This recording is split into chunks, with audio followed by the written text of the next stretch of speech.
So guys welcome back to my class. और आज की इस क्लास में हम इस तरह के वाक्य को इंग्लिश में बनाना सीखने वाले हैं जो एक ही टाइप के हैं। जैसे कि दम है तो जीत कर दिखाओ, दम है तो साबित करके दिखाओ, दम है तो पकड़ कर दिखाओ, दम है तो खेल कर दिखाओ। सो यहाँ कॉमन क्या है? यहाँ कॉमन हम आगे वाले से कह रहे हैं दम है तो कोई काम को करके दिखाओ, दम है तो किसी कार्य को करके दिखाओ। तो यहाँ कॉमन क्या दिख रहा है? यहाँ कॉमन दिख रहा है कि दम है तो, अगर दम है तो भी बोल सकते हैं या तो फिर दम है तो।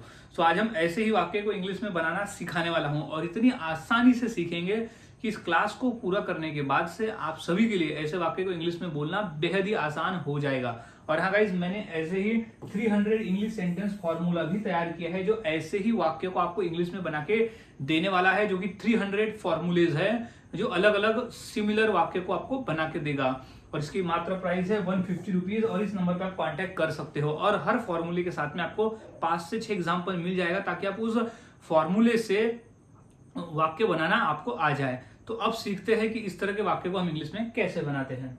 तो सबसे पहले हमें समझना होगा फॉर्मूले को, क्योंकि फॉर्मूले के बिना हम इसे नहीं कर पाएंगे। तो सबसे पहले हम इसे फॉर्मूले को समझ लेते हैं कि आखिर फॉर्मूला है क्या। तो है इफ यू हैव गट्स। अब यहाँ सबसे पहले इफ यू हैव गट्स का मतलब होता है दम है तो। यहाँ हम दम है तो भी बोल सकते हैं या तो फिर हम कह सकते हैं अगर दम है तो, दम है तो या तो फिर अगर दम है तो भी हम इसे बोलना गलत नहीं होगा। तो इफ यू हैव गट्स यानी अगर दम है तो। अब दम है तो क्या करे? एक कार्य को करके दिखाओ। तो ये कार्य फिर हम इसके बाद में लिख देंगे कॉमा के बाद में कि दम है तो ये कार्य को करो। तो V plus object, V one plus object यानी किसी कार्य को करो। अगर दम है तो, दम है तो कार्य को करो, तो कार्य को करके दिखाओ। तो यही कंप्लीट फॉर्मूला है if you have guts. If you have guts यहाँ हर वाक्य में कॉमन रहेगा, सेम रहेगा। सो अब हम फॉर्मूले को बनाना सीखते हैं, फॉर्मूले के आधार पर वाक्य को सीख जाते हैं। तो दम है तो जीत कर दिखाओ, दम है तो जीत कर दिखाओ। तो क्या हो जाएगा? सबसे पहले तो हम ये लिख देंगे दम है तो, अगर दम है तो इफ यू हैव गट्स, अगर दम है तो, इफ यू हैव गट्स, अगर दम है तो क्या करो? जीत कर दिखाओ। तो विन, डायरेक्ट हम लिख देंगे वी1, विन इट, इसे जीत कर दिखाओ, सिंपल विन इट। अगर दम है, if you have guts, win it, जीत कर दिखाओ। दम है तो साबित करके दिखाओ, दम है तो साबित करके दिखाओ। तो सबसे पहले तो दम है की इंग्लिश यही आ जाएगी इफ यू हैव गट्स, यानी दम है तो, इफ यू हैव गट्स, अगर दम है तो। अब साबित करके दिखाओ तो क्या हो जाएगा? प्रूफ इट, प्रूफ, साबित करके दिखाओ तो प्रूफ इट, या इसे साबित करके दिखाओ या तो फिर साबित करके दिखाओ।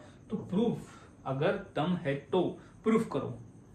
अब नेक्स्ट वाक्य है दम है तो पकड़ कर दिखाओ, दम है तो पकड़ कर दिखाओ। तो इसकी इंग्लिश क्या हो जाएगी? तो सबसे पहले हमें लिख देना है if you have guts, if you have guts, अगर दम है तो क्या हो जाएगा? इफ यू हैव गट्स, पकड़ कर दिखाओ तो कैच इट, पकड़ कर दिखाओ तो कैच इट, इसे पकड़ कर दिखाओ।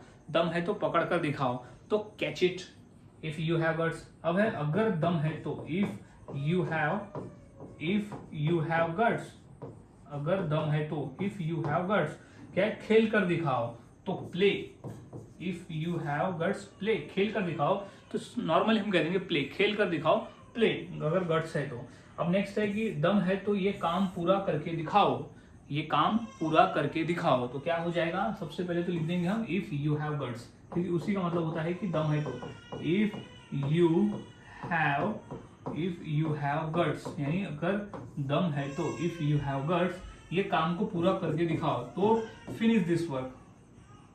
सबसे पहले तो आ जाएगा कि फिनिश दिस वर्क, पूरा करके दिखाओ, फिनिश दिस वर्क यानी इस काम को पूरा करके दिखाओ। अगर गट्स है तो, अगर गट्स है तो यहाँ आओ, अगर गट्स है तो यहाँ आओ, यानी अगर दम है तो इफ यू हैव गट्स।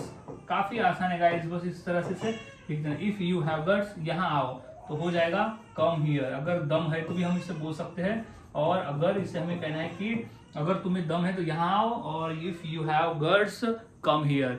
तो इस तरह से गाइस वाक्य को बनाया जाता है और बोला जाता है। काफी आसान है, बस फॉर्मूले को याद में रखना है। फॉर्मूले से अगर आप सीखते हो तो आसानी से आप ऐसे वाक्य को बोलना सीख जाते हो। तो इसी फॉर्मूले के आधार पर मैं 2 वाक्य देता हूँ। इंग्लिश क्या होगी मुझे कमेंट सेक्शन में जरूर बताएं। जैसे दम है तो जवाब देकर दिखाओ, और दम है तो मुझे मारकर दिखाओ। तो ये दो वाक्य की इंग्लिश क्या होगी, मुझे कमेंट सेक्शन में जरूर बताएं। और वाक्य की प्रैक्टिस करते रहे, जितना अधिक आप प्रैक्टिस करोगे उतना आसान होगा और उतने आसानी से आप बना सकते हो।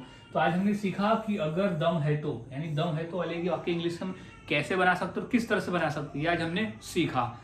तो मिलता हूं ऐसे ही और नए फॉर्मूले के साथ अगले वीडियो में। तब तक के लिए चैनल के साथ बने रहे, वीडियोस को देखते रहे और इसी तरह से रोजाना इंग्लिश सीखते रहे।